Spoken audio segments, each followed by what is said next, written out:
Hi, in nanoelectronics today I will derive density of states in quantum confined structures. Before that, density of states in bulk materials is given in this expression. In this expression, except e power of remaining all are constant. That's why you can simply write density of states in bulk materials is directly proportional to energy power of. Variation of density of states in bulk materials is shown in this graph.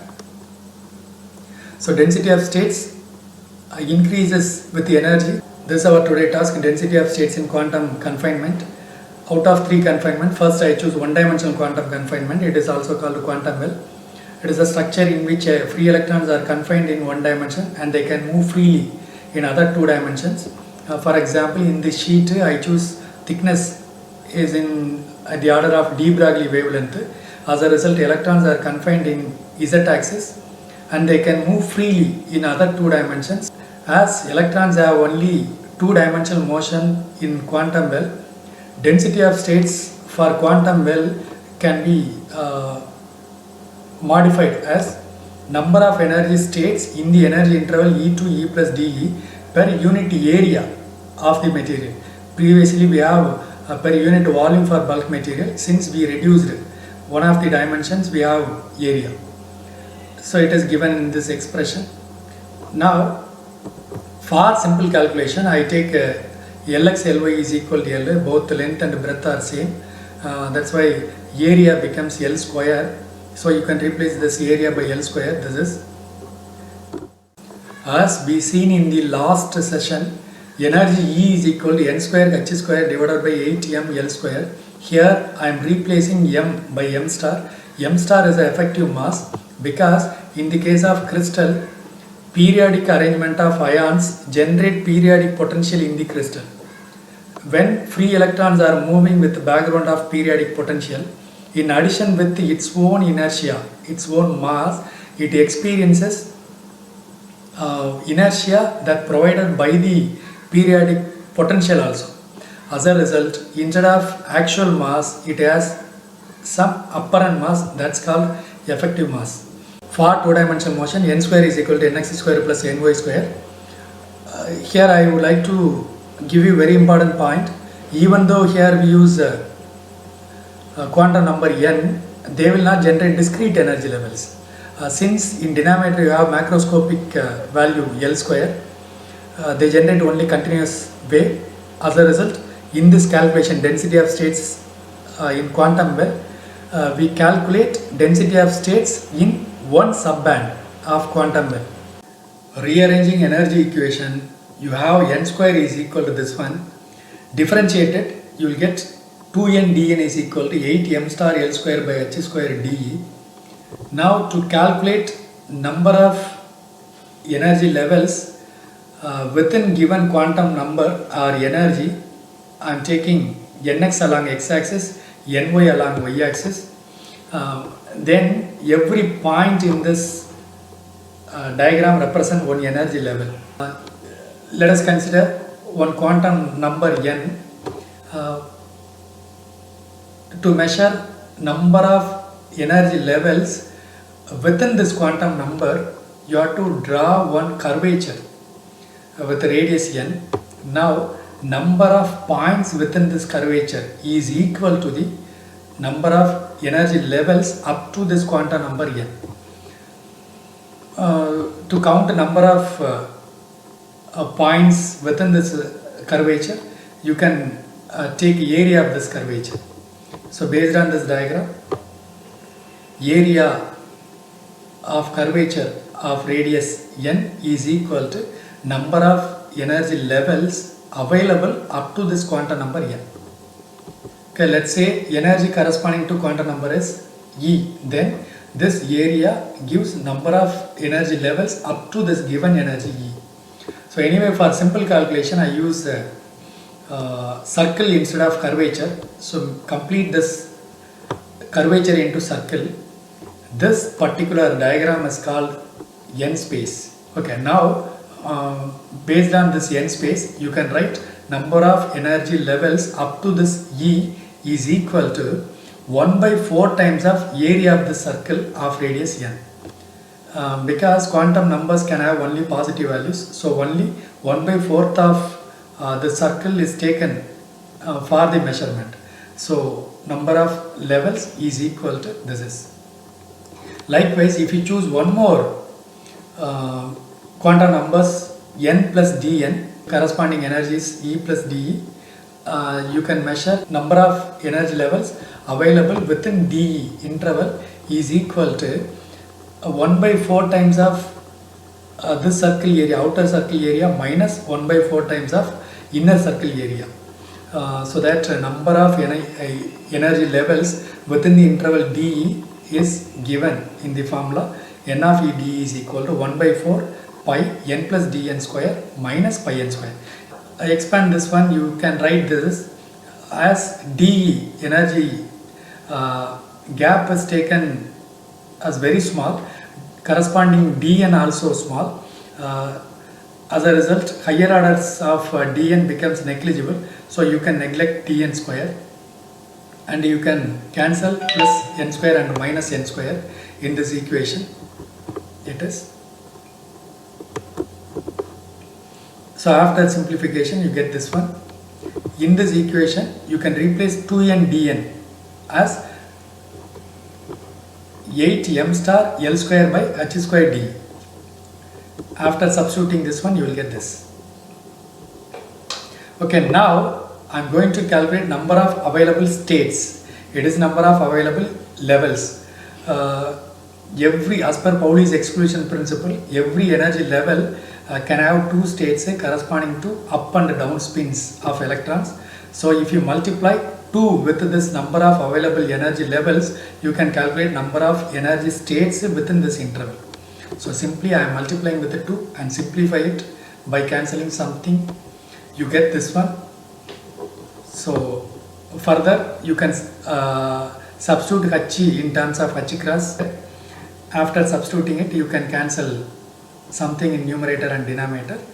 You have this is number of energy states within given energy interval d.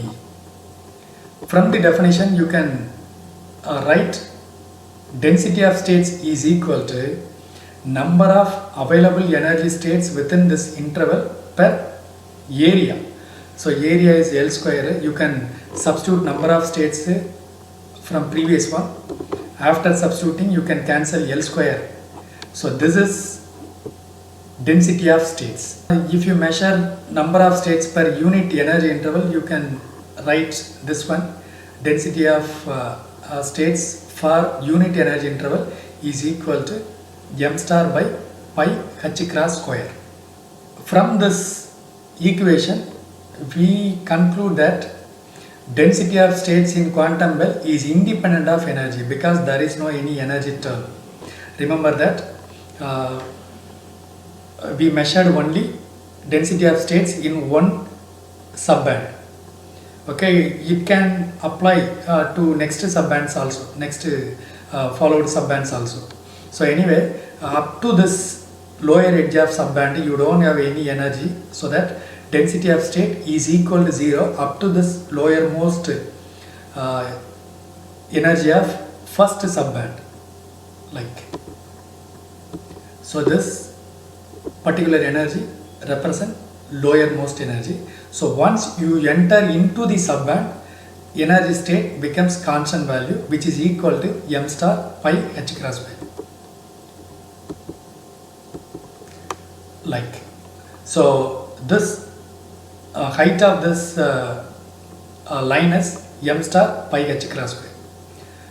Further it maintains as constant within this sublevel.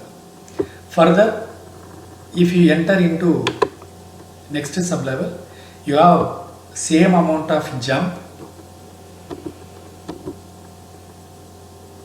then maintain as constant. So this one corresponding to second. Likewise, you can draw one more sublevel for third, density of state for third sublevel. This is, so density of states with the energy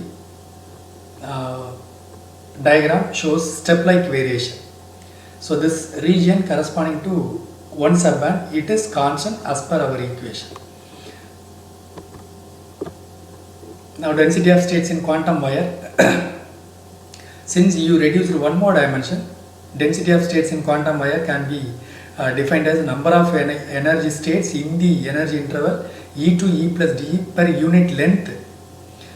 Previously we have unit area. Since electrons can move freely in 2 dimensions, but here only 1 dimension corresponding to free motion, and that's why this one is free motion direction. That's why you have to take per unit length. So it is a formula. Now I am calculating based on energy equation. You can modify this equation as n square is equal to 8m star L square by h square into E. By taking square root on both sides, you can write n is equal to 8m star L square by h square power half E power of. Okay. Now differentiating this equation, you can write dn is equal to, this is constant. So E power half differentiation is E power minus of into 1 by 2. So I will write E power minus of by 2 into dE. Now L square power half, so that you can write L square power half becomes L. I will take this L square outside, so that you can write L, this divided by 2, L by 2, remaining term within bracket, power of E power minus of dE. Now number of energies within dE. For this diagram, for this energy calculation, we use only 1 dimension. So up to this energy E, number of energy level is simply n. Likewise, up to this number of energy level simply n plus dn. Number of energy levels within this small interval dE is equal to dn simply. You can substitute this dn from previous equation. So n of E dE is equal to this one, L by 2 8m star by h square whole power of E power minus of dE. We know when you multiply number of levels with 2, you get number of states as per Pauli's principle. So multiply with 2, you get this one. Okay. From the definition, you can write density of states in quantum wire is equal to number of states within the interval dE divided by length of material. So length, this is macroscopic dimension. So density of states in the wire within the interval dE is equal to, you can substitute n of E dE, this one divided by L. You can cancel this L and this L. So remaining is density of states in the wire is equal to 8m star by h square whole power of E power minus of dE. So it is density of states, it is density state function. From this equation, we conclude that density of state in quantum wire is inversely proportional to E power half. As a result, if you increase E value, density of states decreases. Up to lower edge of subband, you don't have any energy states. Once if you enter into one subband, initially it is maximum, then it falls slowly with the ratio of E power minus of, like, okay. Then it enters into second subband, like, then it falls with respect to E, again third, and it falls like. So density of states with respect to energy in quantum wire varies like. Now density of states in quantum dot. In quantum dot, free electrons are confined in all 3 dimensions, so they generate perfect confinement, so that you have only discrete energy level. For one discrete energy level, you have only 2 electrons. So simply you can write density of states is equal to 2, but for giving a clear picture on this density of states, I will write 2 into delta function. This delta function used to model any point function. For example, in our case, we have only this density of states at one particular energy. So to take that particular point, we have Dirac delta function with respect to lowermost energy EI. it is function of E. So density of states for quantum dot will be given as 2 times of delta function. So variation of density of state in the case of quantum dot is always 2 like. Thank you. I will bring you another lecture soon.